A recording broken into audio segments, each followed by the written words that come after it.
ওই যুবক নবীর কাছে কান্না করতেছেন। নবী বলেন, এই যুবক তুমি এত অঝোর দ্বারায় কাঁদো কেন? কয় গুনাহ করেছি। গুনাহ করেছো, আমার মাওলা পাকের রহমত সম্পর্কে তোমার কি ধারণা নাই? বলে, ও পয়গম্বর, আমার মন বলে আল্লাহর রহমত থেকেও বড় গুনাহ করেছি। কয় জমিন থেকেও বড়? কয় হ্যাঁ। আসমান থেকেও বড়? কয় আসমান থেকেও বড় গুনাহ করে ফেলেছি। এইভাবে বলতে বলতে বলতে বলতে এক পর্যায়ে যুবক বেহুশ হয়ে গেল।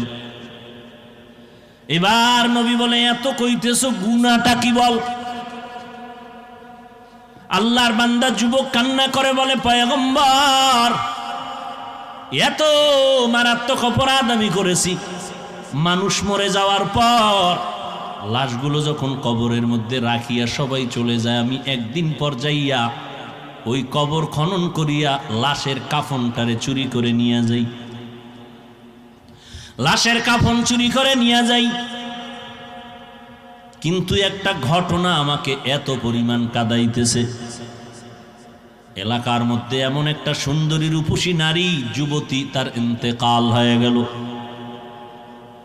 কবরের মধ্যে সবাই দাফন করলো। কাফন দাফন করে বিদায় হওয়ার পর আমি গিয়া যখন পরের দিন মাটি খনন করিয়া কবরের মধ্যে সুন্দরী রূপসী ওই কন্যা নারীটার কাফন নিয়ে আমি যখন টান দিয়া চলে যাইতেছিলাম, পেছন দিক থেকে আওয়াজ।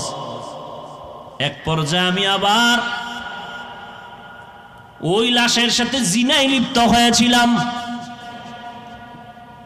এরপরে যখন কাফন নিয়ে রওনা দিলাম, হঠাৎ করে ওই যুবতী দাঁড়ায় গেল, আওয়াজ দিয়ে বলে, রে বেঈমান, আমি একটা যুবতী নারী, কাফনটা সরাইয়া তুই এমন উলঙ্গ কেন করেছো? আমার ডানে বামে লাশের অভাব নাই, এমন অপরাধ কেন করলি? দ্বিতীয়ত, তুই আমার সতীত্বের উপর আক্রমণ কেন করলি মরা লাশের সাথে? ও নবী, আমি নিজেকে কন্ট্রোল করতে পারি নাই, বেহুশ হয়ে গেলাম। নবীজি বলেন, এই আল্লাহর দুশমন, তুমি আমার চোখের নজর থেকে দূরে সরে যাও। আমার আল্লাহ যদি তোমার ক্ষমার কোনো ঘোষণা দেয় তো আমি তোমাকে বলবো, না হয় আমার কাছে কোনো ক্ষমার আওয়াজ নেই। আল্লাহর বান্দা যুবক চিৎকার মেরে জঙ্গলে চলে গেল। নির্জন একটা জায়গায় বসে কান্না বন্ধ নাই, কান্না করে, ও আসমানের মালিক, ও জমিনের মালিক, তোমার নাম রহমান, তোমার নাম রহিম, তোমার নাম গফফার। ও আল্লাহ, আমার কি নাজাতের কোনো দরজা নাই? অপরাধ করে ফেলেছি, শয়তানের ধোকায় পড়ে রে আল্লাহ। চোখের অপরাধ, হাতের অপরাধ, জিহ্বার অপরাধ, কানের অপরাধ। ও আল্লাহ, যদি তোমার অন্তরে একটু কুদরতের দয়া লাগে, আমারে তুমি মাফ করিয়া আমার নবীকে তুমি জানায় দেও যেন তুমি আমারে মাফ করেছো। যুবক কান্না বন্ধ করে নাই। আল্লাহ পাক রব্বুল আলামিন বলেন, ও মুমিন, ফালিয়াযহাকু কালিলা ওয়ালিয়াবকু কাসীরা, বেশি বেশি কান্না করো, কম কম হাসিও রে মুমিন। হাসলে কলব মরিয়া যায়, কলবের মধ্যে আর আল্লাহর মহব্বত থাকে না। বেশি কান্না করো। নবীজি স্পষ্ট হাদিসে বলেন, জাহান্নামের আযাবের ভয়ে যদি কান্না করো, এক ফোঁটা চোখের পানির বরকতে জাহান্নামের আগুন হারাম করে দিবে। ও নবীর আশিক উম্মতের দল, আল্লাহর কাছে চোখের পানির বড় দাম। কারণ এই চোখের পানি দিয়া বাচ্চা অন্যায় করে মা বাবার সামনে দাঁড়াইলে দয়া না করিয়া পারে না। এই চোখের পানি সারিয়া ওস্তাদের সামনে ছাত্র অন্যায় স্বীকার করলে দয়া না করে পারে না। ওই মা বাবা, ওই ওস্তাদ থেকে আমার আল্লাহর কুদরতে 99 গুণ মায়া মোহব্বত বেশি। বান্দা যখন আল্লাহ বলিয়া জিহ্বা নাড়ায় ডাক দেয়, গুনার কথা স্মরণ করে তওবা করে, আল্লাহ বলেন আমার কুদরতে জোশ এসে যায়। আমি বান্দার জীবনের গুণ এক ফোঁটা চোখের পানির বরকতে এমনভাবে মাফ করে দেই, বান্দা একদিন, 2 দিন, 1 বছর, 2 বছর, 80 বছর পর্যন্ত গুনাহ করিয়া পাহাড় বানাইছি, আমি আল্লাহ এক ফোঁটা চোখের পানির বরকতে পুরা জীবনের গুণে একটা সেকেন্ডে মাফ করিয়া তারে পবিত্র বানাইয়া দেই। আমি আল্লাহ তার নামটা জান্নাতীদের খাতায় উঠাইয়া দেই। ও এলাকার যুবকেরা, ও বৃদ্ধ বাবাজিরা, ও পর্দার আড়ালের আম্মা জানেরা, আল্লাহর কাছে তওবা করেন, গুনার কথা স্মরণ করে। এই পরিমাণ গুনাহ জীবনে করেছি, আমলনামার দিয়ে তাকাইয়া এখনো সময় আছে তওবা করার। কয়দিন আর বাহাদুরি করবারে যুবক? এমন একটা দিন নাই যুবকের লাশের খবর নাই। কত সন্তানেরা মা বাবা হারাইয়া অসহায়, কত মা বাবা সন্তান হারা অসহায়, কত আল্লাহর বান্দা স্ত্রী হারা, কত স্ত্রী স্বামী হারা হয়ে গেল। কয়দিন আর যৌবনের বাহাদুরি করবারে বাবা? ঘুমের ঘরেও তো কত যুবকের মরণ হয়ে যায়। কয়দিন আর দুনিয়াদারি কিছুই না রে বাবা। আল্লাহ রিজিকের মালিক, আল্লাহর কোরআন সত্য, নবীর কথা সত্য। আমরা নবীর তরিকা মানিয়ে যারা চলার চেষ্টা করি, কই আমাদের তো সম্মান কমে নাই, ইজ্জত কমে নাই। দুনিয়ার সব বেঈমানেরা পেছনে লাগছে ইসলাম বন্ধ করে, কোরআনের আওয়াজ বন্ধ করার জন্য, মাদ্রাসা বন্ধ করার জন্য। আল্লাহর হাজার শুকর, এত দুশ্মনের মাঝেও আল্লাহর কোরআন এবং সুন্নতওয়ালারা এখনো সম্মানে আছে, ঠিক কিনা? সমস্ত নবীরা নিষ্পাপ। কিয়ামতের ময়দানে এত ভয়ঙ্কর অবস্থা হবে, নবীরা যাদের কোনো গুনাহ নাই তারাও নাফসি নাফসি বলে কান্না শুরু করবেন। নবীর হাদিস, ও দুনিয়ার উম্মতের দল, কেমন ভয়ঙ্কর অবস্থা হলে যে নবীরা, আল্লাহর পাঠানো পয়গম্বর, তারা কান্না করবেন আর বলবেন, ও আল্লাহ আমাকে বাঁচাও। উম্মতের কথা ভুলে যাবেন। আম্মা জান আয়েশাকে নবী বলেন, এ তো পুরা মাঠের অবস্থা হবে খারাপ, এর মধ্যে আরো 3টা জায়গা হবে আরো ভয়ঙ্কর। একটা হবে আমল নামা দেওয়ার সময়, আর একটা হবে ওজন দেওয়ার সময়, আর একটা হবে পুলসিরাত পারি দেওয়ার সময়, বড় ভয়ঙ্কর। এই 3 সময় মানুষ এতটাই যে বেকারার হয়ে চিৎকার দিবে, আপন আপন বলতে কেউ তখন পরিচয় দিবে না। মা বলবে, সন্তান তুই আমার সন্তান, তোরে নিয়ে বড় কষ্ট করেছি, আমাকে একটা নেক দিলে আমি জান্নাত পাবো, একটা নেকের অভাব। সন্তান বলবে, আমি মায়ের পেট ছাড়া দুনিয়াতে আসি নাই, তবে তুমি যে আমার মা আমি বিশ্বাস করি না। একটুখানি নেকের তরে রোজ হাসরের মাঠেতে বাবা ঘুরবে ছেলের পিছে, ছেলে বাবার আগেতে। আহাতে মন কঠিন দিনেতে নামাজ তোমায় ভুলবে না, ঠিক মতো পড়িলে নামাজ জান্নাত তোমার ঠিকানা। ঘুমের চেয়ে নামাজ ভালো আর তুমি ঘুমাইও না, ঠিক মতো পড়িলে নামাজ জান্নাত তোমার ঠিকানা। এই মিয়া, অনেক দ্বন্দ্ব, অনেক মতনৈক্য, দলাদলি আছে না নাই? আচ্ছা বলেন তো, তাবলিগলা, আবার চরমনাই, আবার সারসিনা, বাহাদুরপুর, নানুপুর, রাজনৈতিক দলের মধ্যে যত মতবিরোধ থাক, কোন দলে কি বলছে নামাজ লাগে না? বলছে? তাহলে নামাজ কেন পড়েন না? যেটা ইখতিলাফ নাই এটা তো করবেন। 5 বেলার নামাজ ছেড়ে দেওয়ার কোনো সুযোগ নাই। কমপক্ষে 5 বেলার নামাজ পড়বা। এখানে এতগুলো মানুষ সবাই চায় ধনী হতে, নাকি এমন কেউ আছে যে আমার টাকা লাগে না? এরকম কেউ আসেননি? আরে আঙ্গুলের মধ্যে পাথরের আংটি লাগাইছে, এত আংটি কেন? কয় ধনী হওয়ার জন্য। এই আকিক পাথর, এই পাথর সেই পাথরে ধনী বানায়, ভাগ্যের চাকা ঘুরাইয়া দেয়। অথচ আল্লাহ পাক রব্বুল আলামিন ধনী বানানোর মালিক কে? ইয়া আইয়ুহান নাস আনতুমুল ফুকারাউ ইলাল্লাহ ওয়াল্লাহু হুয়াল গনিয়্যুল হামিদ।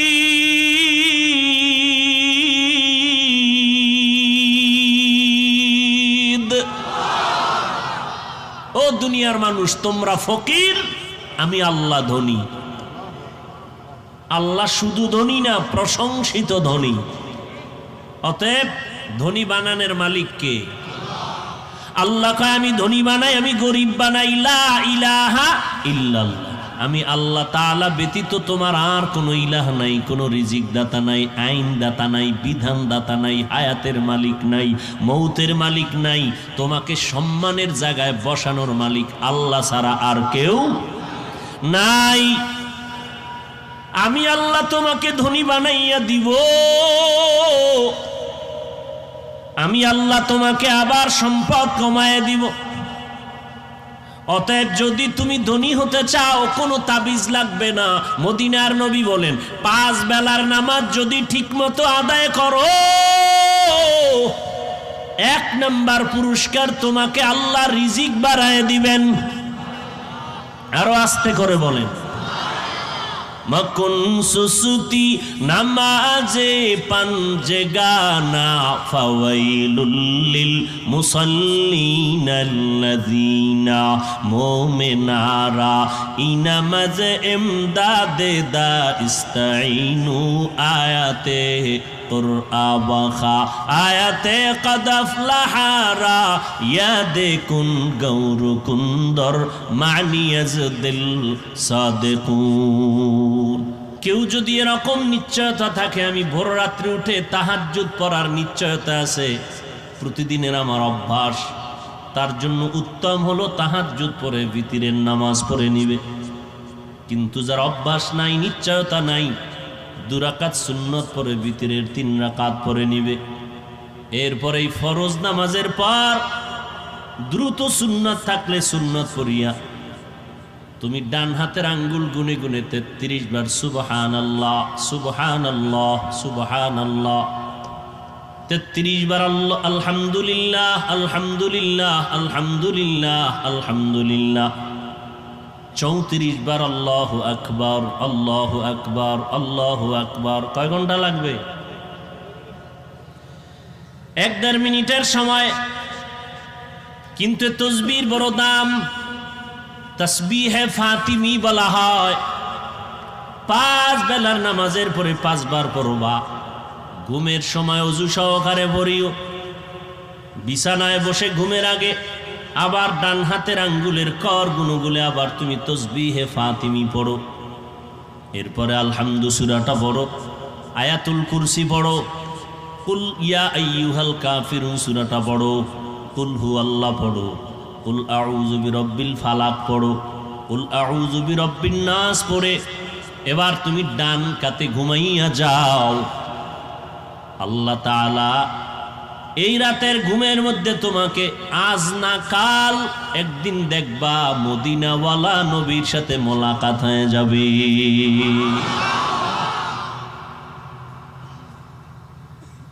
ডান কাতে ঘুমাও।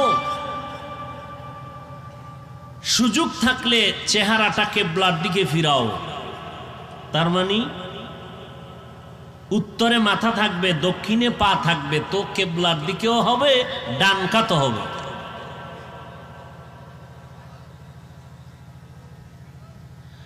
হাসরের ময়দানে হাত সাক্ষী হয়ে যাবে। আল্লাহ হাসরের দিন বিচার করবেন, ফজর থেকে জোহর এর মধ্যে বিচার শেষ। আধা বেলা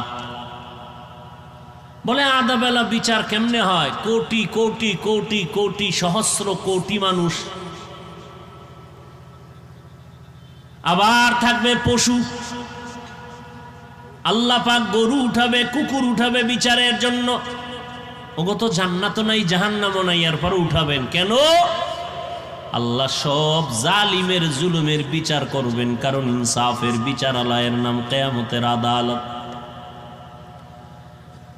কিয়ামতের আদালতে ইনসাফের বিচার হবে। আল ইয়াউমা তুজজা কুল্লু নাফসিন বিমা কাসাবাত লা যুলমাল ইয়াউম ইন্নাল্লাহা সারিউল হিসাব।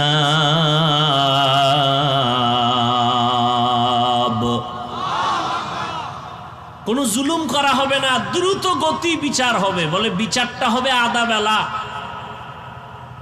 মানুষের বিচার, পশুর বিচার আধা বেলায় কেমনে হয়? আপনাদের পাংশা থানা এক মামলা চলতেছে 50 বছর, এখনো মামলার রায় পরিপূর্ণ আসে নাই। মাঝে মাঝে হাদিয়া দিলে মামলা তাজা হয়, ঠিক নি? হাসরের ময়দানে কত মামলা এক একজনার নামে। স্পষ্ট সহিহ হাদিসের মধ্যে পয়গম্বর বলেন, আব্দুল্লাহ ইবনে ওমর থেকে হাদিস বর্ণিত, তিনি বলেন কিয়ামতের দিন বড় বড় আলেমকে আল্লাহ ডাকবেন, কি জন্য তুমি আলেম হয়েছিলা বলো? কোন জবাব নাই। আল্লাহ বলবেন তুমি ইলম শিখছো, আলেম হয়েছো, দুনিয়াওয়ালারা তোমাকে আলেম বলে মারহাবা দিবে, সম্মান করবে, তো দুনিয়ায় পেয়েছো। আজ আমার কাছে খালি, কিছুই নাই। তুমি চাইছো দুনিয়া, তো পেয়ে গেছো। এলেম শিখা, এলেম দিয়া তুমি টাকা পয়সা কামাই করে দুনিয়ার ক্ষমতার চেয়ারে বসছো, দুনিয়া তো পেয়ে গেছো, আমার কাছে কিছুই নেই, জাহান্নামে যাও। এরকম শহীদদেরকে আল্লাহ ডাকবেন, ও শহীদ, দিনের পথে তুমি যুদ্ধ করেছো, শাহাদাত বরণ করেছো, বেঈমানের মোকাবেলায় রক্ত ঝরাইছো, মানুষ যেন তোমাকে শহীদ বলেই মারহাবা পাওয়ার জন্য। দুনিয়ায় পেয়েছো, আজ আমার দরবারে কিছুই দেওয়া হবে না, যাও জাহান্নামে যাও। ও টাকাওয়ালা, টাকা পয়সা দান করেছো, দানবীর, তোমাকে সবাই দানবীর বলবে, শিল্পপতি বলবে, সমাজসেবক বলবে, যাও তুমি দুনিয়ায় পেয়েছো, আজ আমার কাছে কিছু নাই। এইভাবে যদি আল্লাহ ধরে বসেন তো ওই বিচার কত কঠিন হবে। কোনো জুলুম হবে না, সাক্ষী থাকবে অনেকগুলো, অঙ্গ প্রত্যঙ্গ সাক্ষী হবে, আমল নামা সাক্ষী বানাবেন।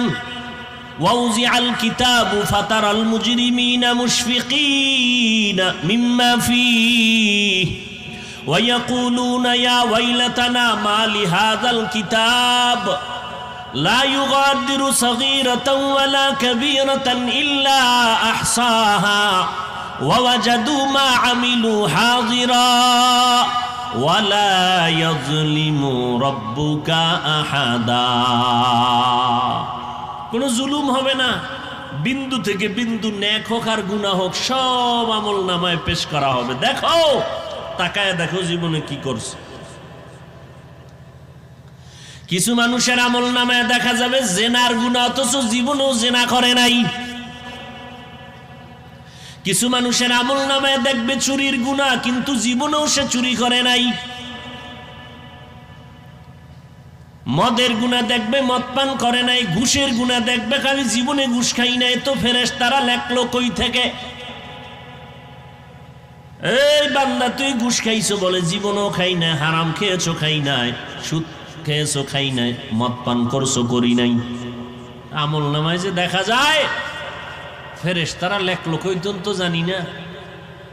এই ফেরেশতারা কোন পাওয়ারে লেখছো বলো? বলবে আল্লাহ, এই বান্দা যদিও ডাইরেক্ট বোতলটারে নিয়ে মুখে উঠাইয়া মদ পান করে নাই, যারা মদ পান করত তাদের সহযোগিতা করেছে। নিজে চুরি করে নাই, যারা চুরি করত তাদের সহযোগিতা করত। ওর একটা অংশ তার আমল নামায় চলে আসছে। তাআওয়ানু আলাল বিররি ওয়াত তাকওয়া ওয়ালা তাআওয়ানু আলাল ইসমি ওয়াল উদওয়ান। নেকের সহযোগিতা করাটাও নেক, গুনাহের সহযোগিতা করাটাও গুনাহ। সহযোগিতা ডাইরেক্ট হতে পারে, ইনডাইরেক্ট হতে পারে। কলমের খোঁচায় হতে পারে, যার কলমের ক্ষমতা নাই তার আঙ্গুলের টিপে হতে পারে। আঙ্গুলের টিপ বুঝেননি? বুঝে নিবেন, বেশি খোলামেলা কথা বলা যাবে না। আল্লাহ হেদায়াতের দৌলত দান করেন। জিন্দেগির গুনাহ ভরপুর। আল্লাহ পাক কোরআনে বলেন, গুনাহ করছো, করার জন্য পেছনে শয়তান লাগায় দিছি, তোরে খালি ধাক্কা দিবে, নামাজের ভিতরে ভেজাল ঢুকায় দে, মনের ভিতরে ভেজাল ঢুকায় দিবে।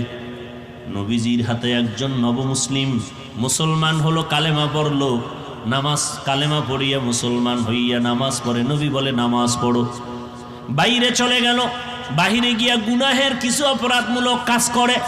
একদিন দুদিন কিছুদিন পর সাহাবায়ে কেরামরা নবীর কাছে অভিযোগ দিলেন, পয়গম্বর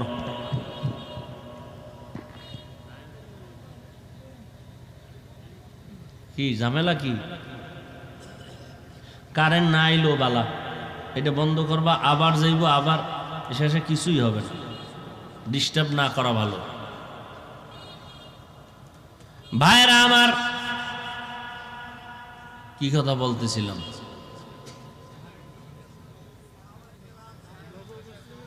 নবমুসলিম নামাজ পড়ে আবার বাইরে গিয়ে অপরাধ করে, সাহাবায়ে কেরাম পয়গম্বরের কাছে গিয়া অভিযোগ পেশ করলো, পয়গম্বর আপনার বরকতের হাত, যেই হাতের মধ্যে হাত লাগবে, চেহারা দেখবে ঈমানের সাথে, তার জিন্দেগীর জন্য জাহান্নামের আগুন হারাম।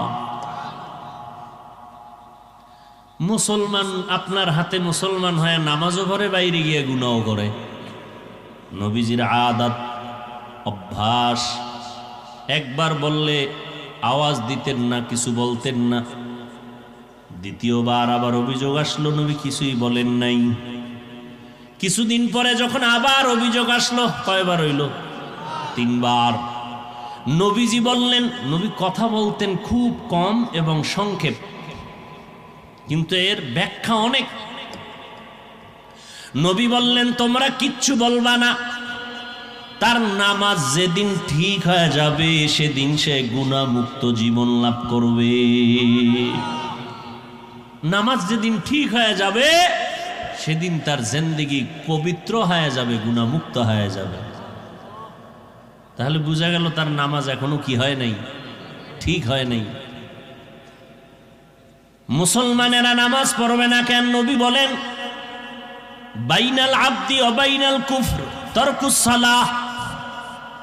মুমিন আর বেঈমানের মাঝে ব্যবধান হলো নামাজ। বেঈমানেরা নামাজ পড়ে না, মুমিনেরা নামাজ ছাড়ে না। আল্লাহ কোরআনে বলেন, ইন্নাস সালাতা তানহা আনিল ফাহশাই ওয়াল মুনকার ওয়া লাযিকরুল্লাহি আকবার। নিশ্চয়ই নামাজ সমস্ত গুনাহ থেকে ফিরাবে। নামাজ আর নামাজ হলো আল্লাহকে স্মরণ করার বড় মাধ্যম।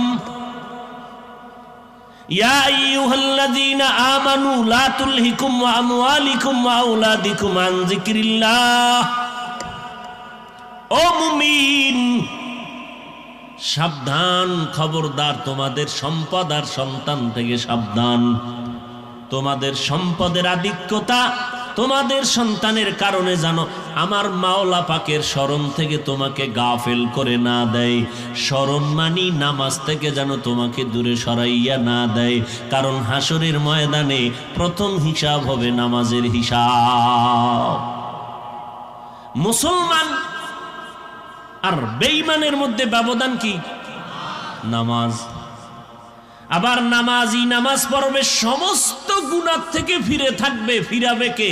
নামাজ। প্রশ্ন বড় জটিল। মুসলমান দাবি করে নামাজ কেন পড়ে না? মুসলমান নামাজ পড়ে, গুনাহ কেন ছাড়ে না? মদিনার নবী বলেন, মুমিন বেঈমানের ব্যবধান নামাজ। কিন্তু মুমিন কেন নামাজ পড়ে না? আল্লাহ কোরআনে বলেন 21তম পারার প্রথম পৃষ্ঠার প্রথম আয়াত, ও আল্লাহর বান্দারা, নামাজ সমস্ত পাপের থেকে ফিরাবে, কিন্তু মুমিন নামাজ পড়িয়াও কেন গুনাহ ছাড়ে না? মুসলমান হইয়া কেন নামাজ পড়ে না? নামাজি বান্দা কেন গুনাহ ছাড়ে না? মুসলমান হইয়া নামাজ না পড়ার কারণের জাহান্নামের ভয় নাই, জবাবদিহিতার চিন্তা নাই। তার পুরা মেধা অন্তরে দুনিয়া পরিপূর্ণ ছেয়ে গেল, গ্রাস করে ফেলেছে দুনিয়ার মোহাব্বত, যে কারণে সে নামাজে দাঁড়াইয়াও চিন্তা করে দুনিয়া। ঘুমের মধ্যে দুনিয়া, ভালো কোনো চিন্তাই তার মাথায় নাই। এই বান্দা শুধু দুনিয়ার লোভে পড়ে এখন নামাজ যে প্রয়োজন সেই নামাজটাও পড়তে চায় না। বলে নামাজ পড়ে কি লাভ হবে? এই রোজার মাস গেল, কত বরকতের মাস। ও অনেক ধনী মানুষরা কি বলছে? বলে আমার কি চালের অভাব আছে, ভাতের অভাব আছে, রোজা রাখবো কেন? এরকম বেঈমান না মুসলমান? তাই না? কির বেঈমান? মুসলমানের ঘরে জন্ম নিয়া আবার দেখবেন আলহাজ শব্দ লাগায়। এই রকম মুসলমান বলে আমার চালের অভাব, ভাতের অভাব, কেন রোজা রাখবো? আচ্ছা বলেন তো, আমার নবীজির থেকে ধনী কে? হ্যাঁ, আমার নবী এই কথা কি বলছেন যে ভাতের অভাবে রোজা বন্ধ করো? আমার নবী কেমন ধনী? হ্যাঁ, ইমামে আজম আবু হানিফার ঘটনা দেখলাম আজ। ইমামে আজম আবু হানিফা রাহমাতুল্লাহ আলাইহি বলেন, নিজেকে গুনাহ থেকে যদি বাঁচাইতে চাও তাহলে কয়েকটা গুণ অর্জন করার মধ্যে একটা গুণ, নিজের নফসটারে ধনী মনে করবা, মনে মনে নিজের ধনী মনে করবা। কারণ যখনই তোমার মধ্যে সম্পদের দুর্বলতার লোভ আসবে তখন নফস দুর্বল হয়ে যাবে। আর মানুষ লোভে পড়িয়া সঠিক রাস্তা থেকে বেঠিক রাস্তায় চলে যায়, নিজে অনুভবও করে না যে আমি লাইন ছাড়া চলতেছি। নবীজির আপনি চিন্তা করেন, পেটে পাথর বেঁধে কাজ করতেছেন, অথচ নবী যদি বলতেন এখন উহুদ পাহাড় স্বর্ণ বানাও হয়ে যেত। মক্কার মুশরিকরা বলেছিল মুহাম্মদ সাল্লাল্লাহু আলাইহি ওয়া আলিহি ওয়াসাল্লাম, তুমি কালেমার দাওয়াত দাও। খুব খেয়াল করবেন, কালেমার দাওয়াত দাও, এক আল্লাহর ইবাদতের কথা বলো, কিন্তু আমাদের মূর্তি পূজার বিরুদ্ধে কথা বলবা না, মূর্তির বিরুদ্ধে কথা বলবা না। বুঝেন নাই? কি বুঝছেন? ভাইরা বয়ান শুনেন, নামাজ পড়েন। হ্যাঁ হুজুর খুব মজাই লাগছে, যখনই বললাম মোবাইলে ছবি তুলবা না, এটা বাদ দেন। সমস্ত দুনিয়ার ওলামায়ে কেরাম একমত, বিনা কারণে ছবি তোলা হারাম। সরকারি কোনো জরুরত, রাষ্ট্রীয় কোনো প্রয়োজন, শরীয়তের কোনো প্রয়োজন ছাড়া এমনিই ছবি তোলা হারাম।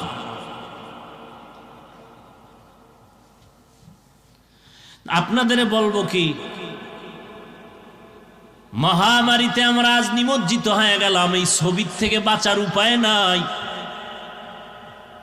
আবার তাও যদি ভালো কাজে ব্যবহার করতো তো কিছুক্ষণ চোখ শান্ত করা যেত, কিন্তু না, মানুষের ছবি তুলে তুলে ব্ল্যাকমেইল করে, মানুষের ছবি তুইলা ভিন্ন রকম একটার সাথে আর একটার মাথা লাগায়, আর একজনের সাথে লাগাইয়া সমাজের মধ্যে তার ইজ্জত নষ্ট করার চূড়ান্ত অপচেষ্টা করে মানুষরূপী অমানুষ।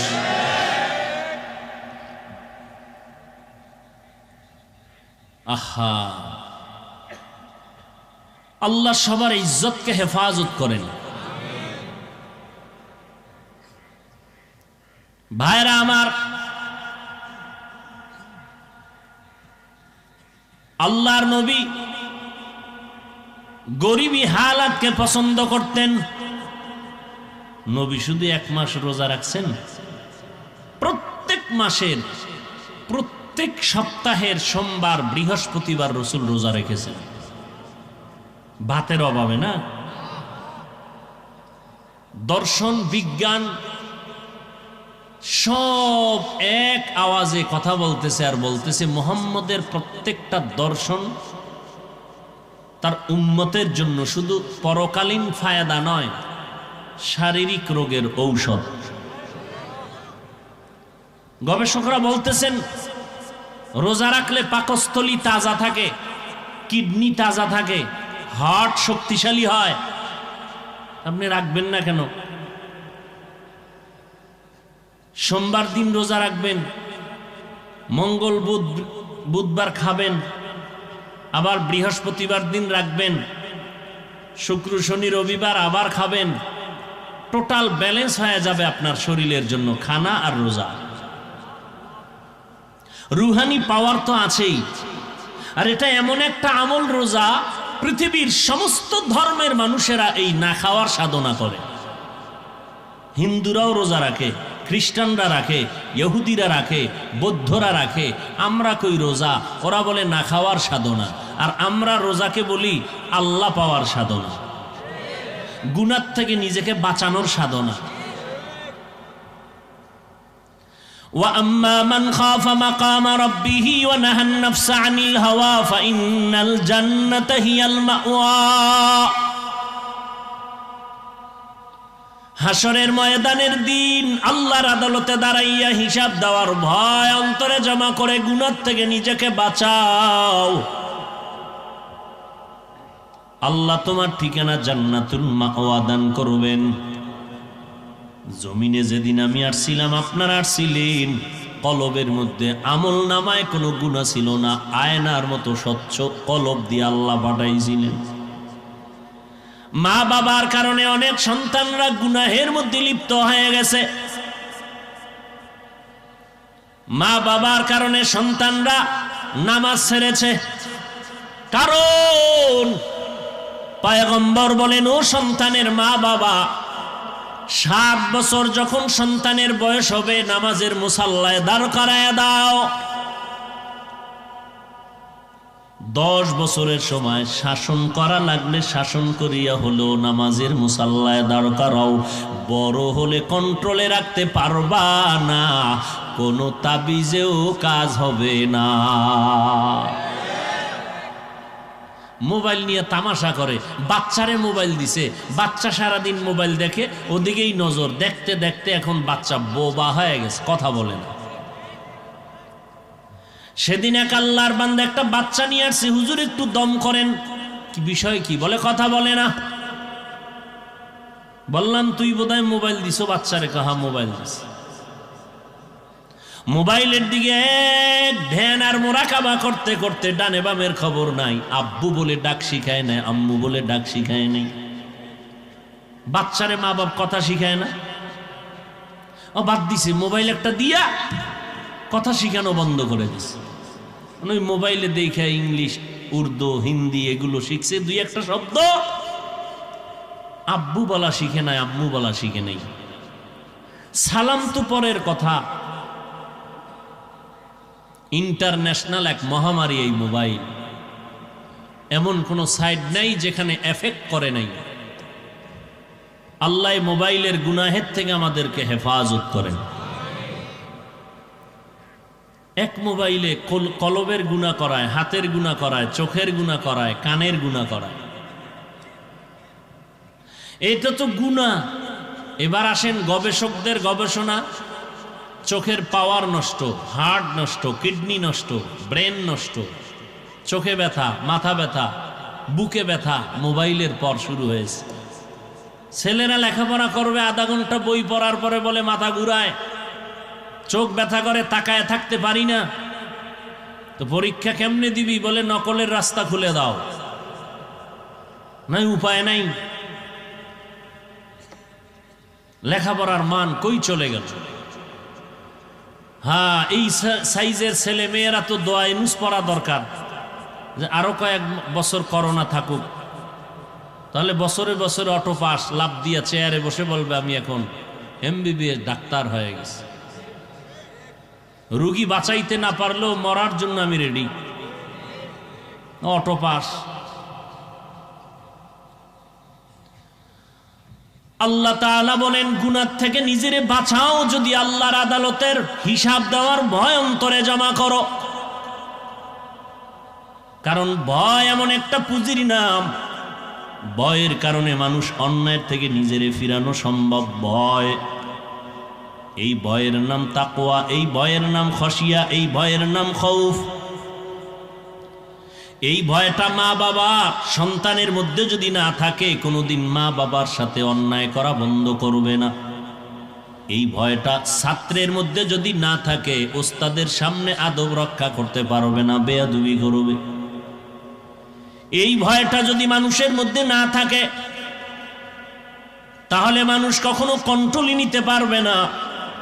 আজকে এই ভয়টা ক্রমান্বয়ে কমে যাওয়ার কারণে মানুষ মানুষের জবাই করে, হত্যা করে। এমন একটা দিন আমার সোনার বাংলায় নাই, যেই দিনটা মানুষ মানুষের হত্যা করার মতো জঘন্য ঘটনা পাওয়া যায় না। ভাই ভাইকে জবাই করে, এরকম ঘটনা নাই? স্ত্রী স্বামীকে জবাই করে, এমনকি সন্তান তার মাকে জবাই করেছে, লাভ কি? যদি বুঝতো জবাই কেন করে, আমি কিছু পেতে চাই, কিন্তু কি লাভ হইল? পুলিশ এসে ধরে ফেললো, র্যাব ধরিয়া জেলখানায় নিল, ফাঁসির রায় হয়ে গেল।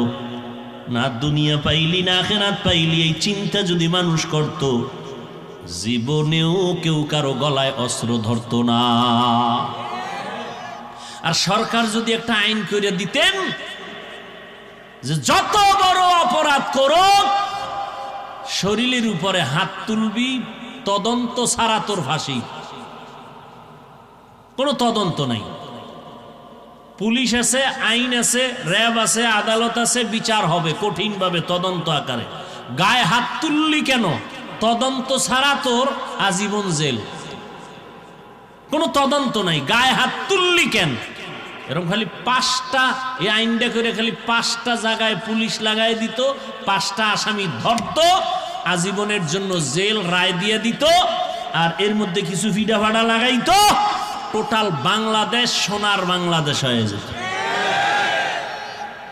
আমার কথাই নেই বলি কি? যারা একটু চায় যে হ্যাঁ করা যায় কিনা, এই নিয়ত করে কোনো হুজুর যদি মাঠে নামে, তাহলে মুসল্লিরাও বলে না হুজুরের যা ভালো মনে করছিলাম, সুবিধা না। এখন রাজনীতির মধ্যে ঢুকে গেছে, কথা ঠিক নেই।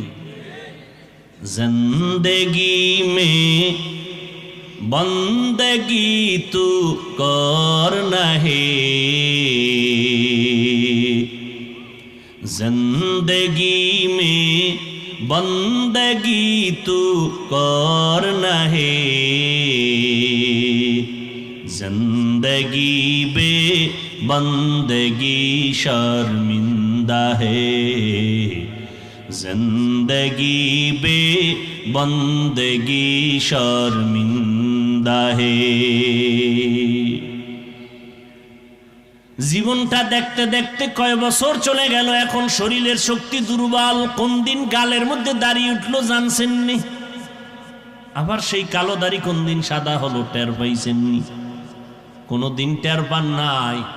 এই করোনায় কত প্রাণ চলে গেল, কত আপনজনেরা চলে গেল। এই রমজানে ঈদের দিন কত সন্তানেরা মা বাবার নিয়ে কত আনন্দের ঈদ কাটাইলো, আবার কত মানুষ, কত বান্দাবান্দি চোখের পানি ছেড়ে কান্না করে দিন কাটাইলো, ঈদ আর হয় নাই। হাসরের ময়দান বলতেছিলাম, বিচার শুরু হবে ফজর থেকে, আজ জোহরের মধ্যে বিচার শেষ। বলে এই অল্প টাইমে কিভাবে সম্ভব? কয়েকটা জবাবের ছোট একটা জবাব দিয়ে আমি অন্যদিকে যাচ্ছি। আল্লাহ তাআলার কুদরতের দ্বারা সম্ভব। এখানে আর কোনো কথা নাই। যুক্তি চাইলে, জবাব চাইলে আরো কয়েকটা জবাব আছে না। আমরা মুমিন, আমার মাওলার কুদরতকে আমরা মেনে নিই এইভাবে যে মাখলুকের দ্বারা যা সম্ভব না, খালেকের দ্বারা তা সম্ভব। এর উপরে ঈমান আমগো আছে না নাই? ভাইরা আমার, আল্লাহ রাব্বুল আলামিন কুদরতের দ্বারা বিচার শুরু করবেন। আধা বেলায় বিচার শেষ, জান্নাতীরা জান্নাতে যাবে, জাহান্নামীরা জাহান্নামে যাবে। ওই কঠিন মুসিবতের সময় আমলনামা কারো ওজন দেওয়া হবে। আম্মা জান আয়েশা রাদিয়াল্লাহু তাআলা আনহা একদিন দেখে নবী কান্না করতেছেন। আম্মা জান জিজ্ঞাসা করলেন, পয়গম্বর আপনি কাঁদেন কেন? বলে হাসরের ময়দানের ভয়ঙ্কর অবস্থার কথা মনে পড়ে যাওয়ার কারণে কান্না করি। কি উপায় হবে ওই হাসরের মাঠে আমার উম্মতের? কিয়ামতের ময়দানটা এমন ভয়ঙ্কর অবস্থা হবে যেদিন নবীদের কোনো গুনাহ নাই। আছে কে? যুবকেরা, মুরব্বীরা, নবীদের কোনো গুনাহ আছে? হালকা পাতলা? সমস্ত নবীরা নিষ্পাপ। বলেন সমস্ত নবীরা। যদি কেউ সন্দেহ করে তার ঈমান। নামাজ কয় ওয়াক্ত? মাঝে মাঝে 2 একক তো সারার মতো অনুমতি পিসাবরা দিছেনি মা, তাই ফির হইল কেমনে? ফির যদি 2 একক তোর ছুটি না দিতে পারে সেটা ফিরের ভাওয়া রইল। এর মধ্যে একজনে বলি এই ফালাইছে, হুজুর আলহামদুলিল্লাহ আমগো পিসাব বলছে নামাজ লাগবেই না। তারপরে বলছে তোরে যদি আমি জান্নাতে নিতে না পারি তো আমি কি এর ভিড়, তোর আমার নামাজ কেন, তোর না আমি ভরুম, তোর যত নেক আমল লাগবে আমি করব, তোর কিছুই লাগবে না। তাহলে পীর আর মুরিদের সম্পর্ক কি? বলে আমি তোরে বিনা হিসাবে জান্নাতে পার করায় নিব, আর তোর কাজ হইল যত দুনিয়ার হাদিয়া আছে সব আমার দরবারে বাড়াবি, যত টাকা পয়সা হাদিয়া সব আমাকে দিবি, আর আমি তোরে জান্নাতে নিব। হ্যাঁ, আল্লাহর নবী কাঁদতেছেন, আম্মা জানা এসে বলেন কেন কাঁদেন? কয় আল্লাহর রহমত ছাড়া হাসরের ময়দানে কেউ নাজাত পাবে না। আম্মা জানা এসে বলেন নবী আপনি? নবী বলেন আল্লাহর রহমত না থাকলে আমিও নাজাতের দরজা পাবো না। নবীজির কোনো গুনাহ আসেনি? আছে। এরপর নবী দৈনিক 100 বার কমপক্ষে ইস্তেগফার পড়তেন। ও ভাই, নবীর আমলগুলোকে হিন্দুরা করবে, আপনারা মুসলমান কেন করেন? ও আল্লাহর কোরআন মিথ্যা, এই যুবকেরা মিথ্যা। ও ভাই, তোমার কবরে তুমি যাইবা, আমার কবরে আমি যাব, তোমার জবাব তুমি দিবা, আমার জবাব আমি দিব। আজকে আমি বক্তা হইয়া বাংলাদেশে ঘুরি,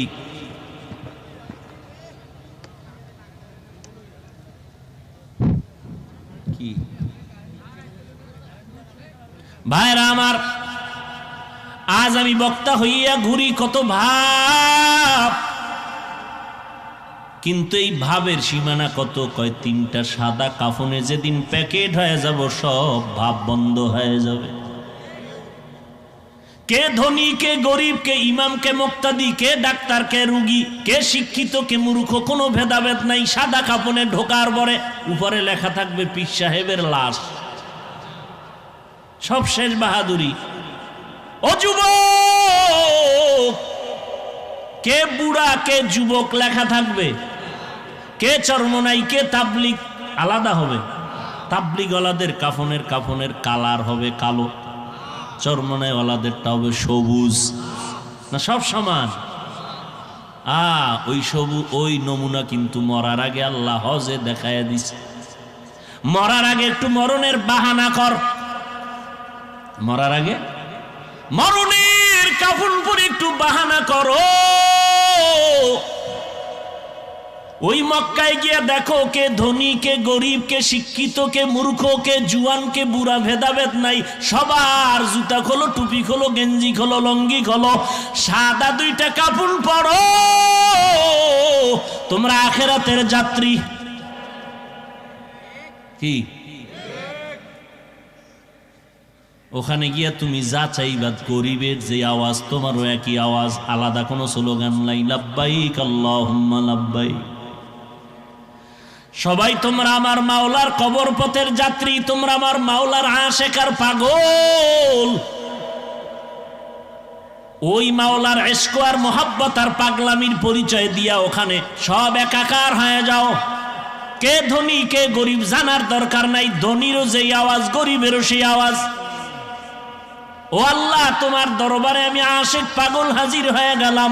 লাব্বাইক আল্লাহুম্মা লাব্বাইক, লাব্বাইক লা শারীকা লাক লাব্বাইক। ভেদাভেদ ভুলাই দিছে ওই জায়গার মধ্যে। ও অহংকারী ধনী, তোমার কিসের পাওয়ার? গরিবেও যা কইতেছে ধনী তুমি তাই কইতেছো, কিসের আলাদা পাওয়ার? ওখানে আওয়াজ জোরে জোরে দিবা, লাব্বাইকের আওয়াজ। ধনীরা কইবা আমগো আওয়াজ এত দিলে গরিবের সমান হবে, এটা হয় না। কয়েক কাম হবে না, সব এক আওয়াজ দাও, স্বাভাবিক আওয়াজ দিতে হবে, চালাকি চলবে না। ও আল্লাহর বান্দারা, ওখানে কিন্তু চরম একটা শিক্ষা আল্লাহ দিলেন। চূড়ান্ত এই অবস্থায় তোমার কবরের পথে রওনা দিতে হবে। কিসের বাহাদুরি করো রে বাবা? কে বড়, কে ছোট, মরণের পরে কোনো ভেদাভেদ নাই। তুমি আমি যেমন দুনিয়াতে আসছিলাম এক, মরণকালেও হয়ে যাব এক। তোমার আমার ধর্ম এক, আল্লাহ এক, নবী এক, কোরআন এক, কাবা এক, কবরের সাইজও, কাফনের কালারও। এরপরও কেন বুঝো না রে মুমিন? ও যুবক, তোমাকে তো আমি একবারও বলতে চাই না তুমি আমগো মতো টুপিওয়ালা পাগড়িওয়ালা বড় বুজুর্গ হয়ে যাও। তুমি আমগো মাদ্রাসায় আসো, কোরআন পড়ো, হাদিস পড়ো, স্কুল কলেজে তালা লাগাও, তাও বলি না। যদি ভুলেও বলে থাকি তওবা, মাপ চাই। বরং আমি তোমাকে আশ্বাস বাণী দিয়া, কলিজা দিয়া, দোয়া করার স্বার্থে বলে গেলাম, স্কুলে পড়ো, সারবানা। কলেজে যারা পড়ো পড়ো, ভার্সিটিতে পড়ো, ওই লেখাপড়া সারবানা। তুমি যুবক সন্তান, ডাক্তার হও, ইঞ্জিনিয়ার হও, একজন তুমি কলামিস্ট হও, সাংবাদিক হও, তুমি প্রফেসর হও, তুমি এসপি ডিসি হও, আমাদের মুসলমানের জন্য বড় গৌরব। তোমার মতো যুবক স্কুল কলেজে পড়ুয়া 5 বেলার নামাজি আছে না নাই? তুমি পারবা না কেন? তোমার মতো যুবক চাকরি করে, ব্যবসা করে, হালাল খায়, হারাম খায় না, 5 বেলার নামাজ পড়ে, দাঁড়িয়েও আছে নাই? তুমি কেন পারবা না রে বাবা? আল্লাহর কোরআনটা যদি মিথ্যাই প্রমাণ দিতে পারো, এখন দাও, আমি দাড়ি ফালাইয়া প্যান্ট শার্ট টাই লাগায় নাচ গানে নেমে যাব, আর জীবনে আল্লাহর কথা বলবো না। তুমি কেন? তোমার থেকে বড় বড় বেঈমানেরা কম প্রচেষ্টা করে নাই।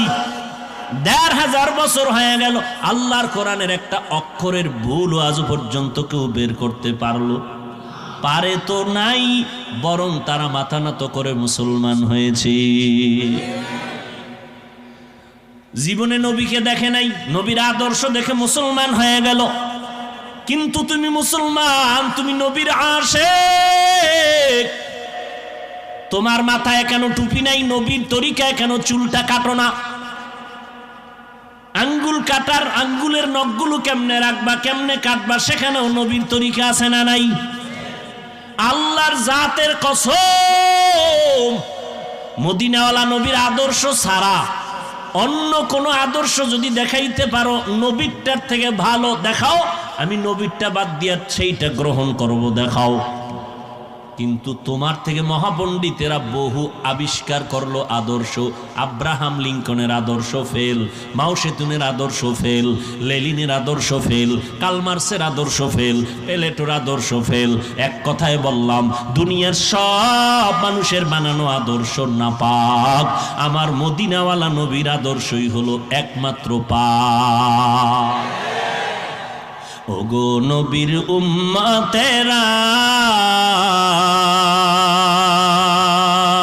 হয়ে আজি দিশাহারা,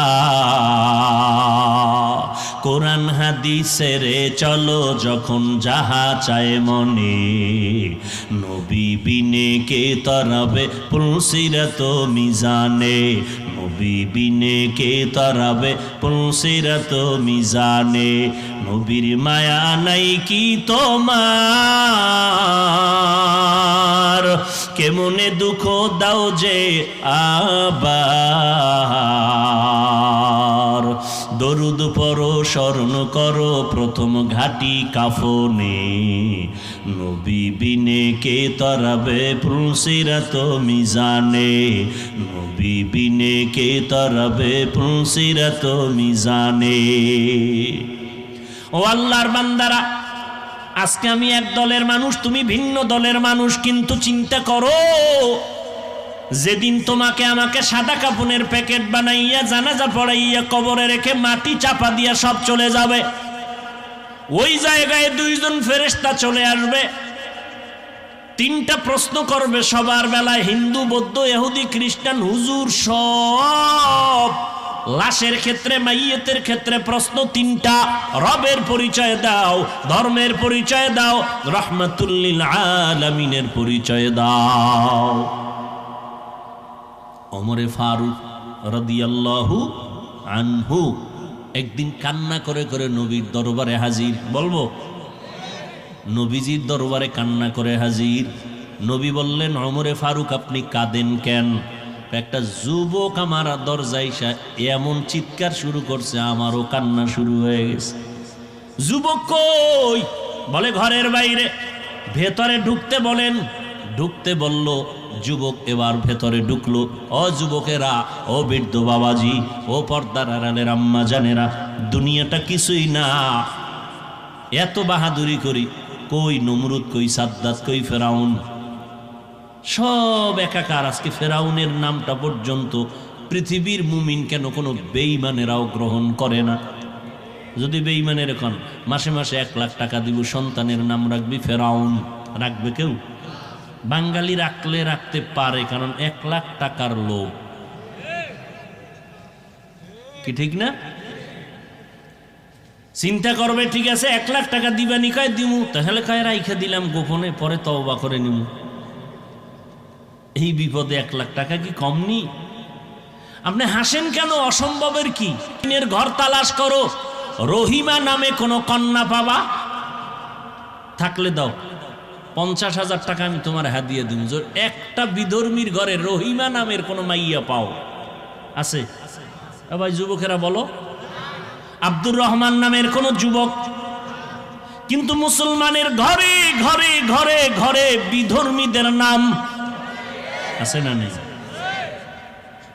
অথচ নবীর স্পষ্ট হাদিস, কিয়ামতের ময়দানে আমার আল্লাহ দেখবে বান্দার কোনো নাজাতের ওসিলা নাই, যদি শেষ ম্যাচ দিয়ে দেখবে একটা নাম আছে ইসলামী লাইনে, আল্লাহ বলবেন এই নামের বরকতে যাও, তোমারে জান্নাত দিয়ে দিলাম। আমাকে ইসলামের মধ্যে নামের অভাব পড়ছে না? তা সন্তানের নাম বেরাস কেন, ফায়ার কেন, রৌদ্র, বৃষ্টি, খুশি, হাসি, হৃদয়, আরো কত কিছু যেগুলি উচ্চারণ করতেও লজ্জা হয়। সন্তানের নাম নদী, সাগর, আছে না নেই? আল্লাহ হেদায়াত দান করুন। স্পষ্ট হাদিস, একটা নামের বরকতে হাসরের দিন জান্নাত পাবে। ভাইরা আমার, ওই যুবক নবীর কাছে কান্না করতেছেন। নবী বলেন, এই যুবক তুমি এত অঝোর দ্বারায় কাঁদো কেন? কয় গুনাহ করেছি। গুনাহ করেছো, আমার মাওলা পাকের রহমত সম্পর্কে তোমার কি ধারণা নাই? বলে, ও পয়গম্বর, আমার মন বলে আল্লাহর রহমত থেকেও বড় গুনাহ করেছি। কয় জমিন থেকেও বড়? কয় হ্যাঁ। আসমান থেকেও বড়? কয় আসমান থেকেও বড় গুনাহ করে ফেলেছি। এইভাবে বলতে বলতে বলতে বলতে এক পর্যায়ে যুবক বেহুশ হয়ে গেল। এবার নবী বলে, এত কইতেছো, গুনাহটা কি বল? আল্লাহর বান্দা যুবক কান্না করে বলে, পয়গম্বর, এত মারাত্মক অপরাধ আমি করেছি। মানুষ মরে যাওয়ার পর লাশগুলো যখন কবরের মধ্যে রাখিয়া সবাই চলে যায়, আমি একদিন পর যাইয়া ওই কবর খনন করিয়া লাশের কাফনটারে চুরি করে নিয়ে যাই। লাশের কাফন চুরি করে নিয়ে যাই। কিন্তু একটা ঘটনা আমাকে এত পরিমাণ কাঁদাইতেছে। এলাকার মধ্যে এমন একটা সুন্দরী রূপসী নারী যুবতী, তার ইন্তেকাল হয়ে গেল।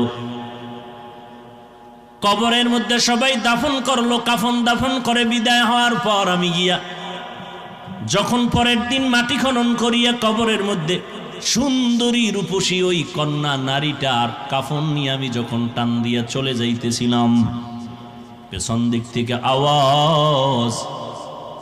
এক পর্যায়ে আমি আবার ওই লাশের সাথে জিনায় লিপ্ত হয়েছিলাম। এরপরে যখন কাফন নিয়ে রওনা দিলাম, হঠাৎ করে ওই যুবতী দাঁড়ায় গেল, আওয়াজ দিয়ে বলে, রে বেঈমান, আমি একটা যুবতী নারী, কাফনটা সরাইয়া তুই এমন উলঙ্গ কেন করেছো? আমার ডানে বামে লাশের অভাব নাই, এমন অপরাধ কেন করলি? দ্বিতীয়ত, তুই আমার সতীত্বের উপর আক্রমণ কেন করলি মরা লাশের সাথে? ও নবী, আমি নিজেকে কন্ট্রোল করতে পারি নাই, বেহুশ হয়ে গেলাম। নবীজি বলেন, এই আল্লাহর দুশমন, তুমি আমার চোখের নজর থেকে দূরে সরে যাও। আমার আল্লাহ যদি তোমার ক্ষমার কোনো ঘোষণা দেয় তো আমি তোমাকে বলবো, না হয় আমার কাছে কোনো ক্ষমার আওয়াজ নেই। আল্লাহর বান্দা যুবক চিৎকার মেরে জঙ্গলে চলে গেল। নির্জন একটা জায়গায় বসে কান্না বন্ধ নাই, কান্না করে ও আসমানের মালিক, ও জমিনের মালিক, তোমার নাম রহমান, তোমার নাম রহিম, তোমার নাম গফফার। ও আল্লাহ, আমার কি নাজাতের কোনো দরজা নাই? অপরাধ করে ফেলেছি, শয়তানের ধোকায় পড়ে রে আল্লাহ। চোখের অপরাধ, হাতের অপরাধ, জিহ্বার অপরাধ, কানের অপরাধ। ও আল্লাহ, যদি তোমার অন্তরে একটু কুদরতের দয়া লাগে, আমারে তুমি মাফ করিয়া আমার নবীকে তুমি জানায় দেও যেন তুমি আমারে মাফ করেছো। যুবক কান্না বন্ধ করে নাই। আল্লাহ পাক রব্বুল আলামিন বলেন, ও মুমিন, ফালিয়াজহাকু কালিলা ওয়ালিয়াবকু কাসীরা, বেশি বেশি কান্না করো, কম কম হাসিও রে মুমিন। হাসলে কলব মরিয়া যায়, কলবের মধ্যে আর আল্লাহর মহব্বত থাকে না। বেশি কান্না করো। নবীজি স্পষ্ট হাদিসে বলেন, জাহান্নামের আযাবের ভয়ে যদি কান্না করো, এক ফোঁটা চোখের পানির বরকতে জাহান্নামের আগুন হারাম করে দিবে। ও নবীর আশিক উম্মতের দল, আল্লাহর কাছে চোখের পানির বড় দাম। কারণ এই চোখের পানি দিয়া বাচ্চা অন্যায় করে মা বাবার সামনে দাঁড়াইলে দয়া না করিয়া পারে না। এই চোখের পানি সারিয়া ওস্তাদের সামনে ছাত্র অন্যায় স্বীকার করলে দয়া না করে পারে না। ওই মা বাবা, ওই ওস্তাদ থেকে আমার আল্লাহর কুদরতে 99 গুণ মায়া মোহব্বত বেশি। বান্দা যখন আল্লাহ বলিয়া জিহ্বা নাড়ায় ডাক দেয়, গুনার কথা স্মরণ করে তওবা করে, আল্লাহ বলেন আমার কুদরতে জোশ এসে যায়। আমি বান্দার জীবনের গুণ এক ফোঁটা চোখের পানির বরকতে এমনভাবে মাফ করে দেই, বান্দা একদিন, 2 দিন, 1 বছর, 2 বছর, 80 বছর পর্যন্ত গুনাহ করিয়া পাহাড় বানাইছি, আমি আল্লাহ এক ফোঁটা চোখের পানির বরকতে পুরা জীবনের গুণে একটা সেকেন্ডে মাফ করিয়া তারে পবিত্র বানাইয়া দেই। আমি আল্লাহ তার নামটা জান্নাতীদের খাতায় উঠাইয়া দেই। ও এলাকার যুবকেরা, ও বৃদ্ধ বাবাজিরা, ও পর্দার আড়ালের আম্মা জানেরা, আল্লাহর কাছে তওবা করেন, গুনার কথা স্মরণ করে। এই পরিমাণ গুনাহ জীবনে করেছি, আমল নামার দিকে তাকাইয়া এখনো সময় আছে তওবা করার। কয়দিন আর বাহাদুরি করবারে যুবক? এমন একটা দিন নাই যুবকের লাশের খবর নাই। কত সন্তানেরা মা বাবা হারাইয়া অসহায়, কত মা বাবা সন্তান হারা অসহায়, কত আল্লাহর বান্দা স্ত্রী হারা, কত স্ত্রী স্বামী হারা হয়ে গেল। কয়দিন আর যৌবনের বাহাদুরি করবারে বাবা? ঘুমের ঘরেও তো কত যুবকের মরণ হয়ে যায়। কয়দিন আর দুনিয়াদারি কিছুই না রে বাবা। আল্লাহ রিজিকের মালিক, আল্লাহর কোরআন সত্য, নবীর কথা সত্য। আমরা নবীর তরিকা মানিয়া যারা চলার চেষ্টা করি, কই আমাদের তো সম্মান কমে নাই, ইজ্জত কমে নাই। দুনিয়ার সব বেঈমানেরা পেছনে লাগছে ইসলাম বন্ধ করে, কোরআনের আওয়াজ বন্ধ করার জন্য, মাদ্রাসা বন্ধ করার জন্য। আল্লাহর হাজার শুকর, এত দুশ্মনের মাঝেও আল্লাহর কোরআন এবং সুন্নতওয়ালারা এখনো সম্মানে আছে, ঠিক কিনা? অতএব আমি যুবকদের বলবো, এখনো সময় আছে, তওবা করে নাও। স্কুলে পড়ো, কলেজে পড়ো, চাকরি করো, ব্যবসা করো, বাধা নাই। 5 বেলার নামাজ পড়ো, মা বাবার দোয়া নিয়ে চলো, উলামায়ে আহলে হকদের পরামর্শ নিয়ে সুন্নত অনুযায়ী চলো। নবীর তরিকার বাইরে তোমার জিন্দেগি চালাইলে কোনো লাভ হবে না। তোমার মতো আমার মতো কত যুবক ডাক্তার, ইঞ্জিনিয়ার, প্রফেসর 5 বেলার নামাজ পড়ে, অভাব নাই। তুমি কেন পারবা না রে বাবা? আমার গোলাম হতে বলি না, কোনো পীরের গোলাম হতে বলি না, তাবলীগের গোলামি করতে বলি না, কোন রাজনৈতিক দলের গোলামি করতে বলি না। একমাত্র বলি আল্লাহর গোলাম হও, নবীর আদর্শের মালা গলায় লাগাও। চাকরি করো, ব্যবসা করো, কোনো বাধা নাই, মা বাবার দোয়া নিয়ে সামনে আগাও। ওই যুবক এমন কাদাই যে কাঁদলো, তুমিও যদি চোখের পানি ছেড়ে এখনো বলতে পারো, দয়ার মালিক, এই ময়দানের মধ্যে তুমি দিলের হালাত জানতেছো। আমার মতো গুনাহগার এই ময়দানে হয়তো কেউ নাই রে আল্লাহ। এই গুনাহ নিয়ে কবরে যেতে চাই না। ওই এত পরিমাণ অপরাধ করেছি, অপরাধের খবর আমার মা বাবা আপনজনেরা জানলে কেউ সম্মানের চোখে তাকাইতো না। আজকে তওবা করতেছি, আর নামাজ ছাড়বো না, দাড়ি কাটবো না, বেপরদায় চলবো না, নবীর তরিকা নিয়ে চলবো। সমস্ত নবীরা যেই দিনের দাওয়াত দিছেন ওই দাওয়াত অনুযায়ী চলবো। নবীর সুন্নতের বিপরীত চলবো না। ওলামায়ে কেরামদের সাথে বেয়াদবিমূলক আচরণ করবো না। মা বাবার সাথে বেয়াদবিমূলক আচরণ করব না। আজকে থেকেই তওবার নিয়ত যদি করতে পারো, আল্লাহ তাআলা দরজা খুলিয়া দিবেন ওই যুবকের কান্নার উপরে। আল্লাহ জিবরাইল আমিনকে পাঠাইয়া নবীর সামনে গিয়া বলে, ও পয়গম্বর, ওই বান্দাকে আমার আল্লাহ ক্ষমার ঘোষণা দিয়ে দিছেন। এবার নবী ওই যুবকের ডাকলো আর বলল, যুবক, তোর চোখের পানি আল্লাহর আদালতে কবুল হয়ে গেছে। তোর ওই চোখের পানির বদৌলতে আল্লাহ তোর জীবনের গুনাহগুলো মাফ করে দিয়েছেন। ও আল্লাহর বান্দারা, এই জন্য আল্লাহ পাক বলেন, গুনাহ যারা করিয়া ফেলছো শয়তানের ধোকায় পড়িয়া, আমি আল্লাহ চাই না তোরে জাহান্নামে দিব। আমি আল্লাহ ওয়াদা করলাম, গুনাহ করিয়াও যদি গুনাহ থেকে তওবা করিয়া নিজেরে বাঁচাইতে পারো। ওয়া আম্মা মান খাফা মাকামা রাব্বিহি ওয়া নাহান নাফসা আনিল হাওয়া ফা ইন্নাল জান্নাতা হিয়াল মাওয়া। হাসরের ময়দানে আসামির কাঠগড়ায় দাঁড়াইয়া জবাব দিতে পারবা না। ওই ভয় অন্তরে জমা করে গুনাহ থেকে যদি তওবা করো, আমি জান্নাতুল মাওয়া তোমার স্থায়ী ঠিকানা বানায় দিব। ও যুবক, ও বৃদ্ধ বাবাজি, পর্দার আড়ালের আম্মা জানেরা, সন্তান আল্লাহ দান করেছেন। একটা আদর্শ সন্তানের মা বাবা হইয়া কবরে যাবেন।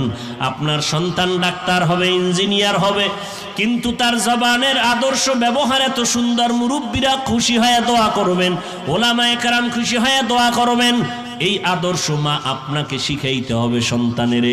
এজন্য নবী বলেন, ও দুনিয়ার মা বাবা, সন্তান 7 বছরে যখন হবে নামাজের মুসাল্লায় দাঁড় করাও, 10 বছর যখন হবে শাসন লাগলে শাসন করিয়া হলেও নামাজে পড়াও। এই জন্য মা বাবার দায়িত্ব। দ্বিতীয়ত আল্লাহর কাছে দোয়া করতে হবে, আল্লাহ নেককার সন্তানের মা বাবা বানায়া দাও, সন্তানগুলোকে আদর্শ সন্তান বানায়া দাও। আল্লাহর কাছে যাদের তওবার নিয়ত আছে, মরিয়া গেলে যাব হায়াতের মালিক আল্লাহ, ইজ্জতের মালিক আল্লাহ, রিজিকের মালিক আল্লাহ। আর নামাজ ছাড়বো না, দাড়ি কাটবো না, বেপরদায় চলবো না, নবীর তরিকার বাহিরে চলবো না। আজকে যার পিছনে ঘুরিয়া ঘুরিয়া নবীর সুন্নতগুলো বাদ দিতেছি, নামাজ বাদ দিতেছি, যার পিছে ঘুরতেছি সে তো আমার আপন হবে না। দুনিয়াতে একটু স্বার্থে যদি আঘাত লাগে মোবাইল বন্ধ করে দেয়, আমাকে আর সালাম দেয় না, খবর নেয় না, এই তো দুনিয়ার আমার মুরব্বী, আমার আপনজন। অতএব চিন্তা ভাবনা করে দেখো রে বাবা, আমার আল্লাহ ছাড়া, নবীর আদর্শ ছাড়া নাজাতের কোনো পথ নাই। অতএব আল্লাহর কাছে যদি এখনো পারো তওবার নিয়ত হয়, খাঁটি অন্তরে যদি তওবার নিয়ত করো, তবে এটাও বাস্তব সত্য কথা। 13টা বছর আবু জাহালের মতো বেঈমান নবীরে দেখলো, বয়ান শুনলো, কালেমা পড়লো না। এই জমিনে কিছু শক্ত পাথরওয়ালা অন্তরওয়ালা মানুষ জমিনে থাকবে, কোনো বয়ানে তাদের দিল নরম হবে না, কান্না আসবে না, তওবাও করবে না। কেউ কান্না করিয়া তওবা করিয়া বাসায় গিয়া মা বাবাকে বলবে, মা বাবা, জীবনে কত কষ্ট দিয়েছি, আজকে তুমি আমাকে মাফ করে দাও, নামাজ ছাড়বো না, দাড়ি কাটবো না, ওয়াদা করেছি। আবার কিছু আল্লাহর বান্দারা হেদায়াতের দরজা না পাইয়া বিরোধিতায় নেমে যাবে রাস্তায় গিয়া। এদের কপালে হেদায়াত নাই, নামাজ পড়বে না, আজান শুনিয়া মসজিদে যাবে না।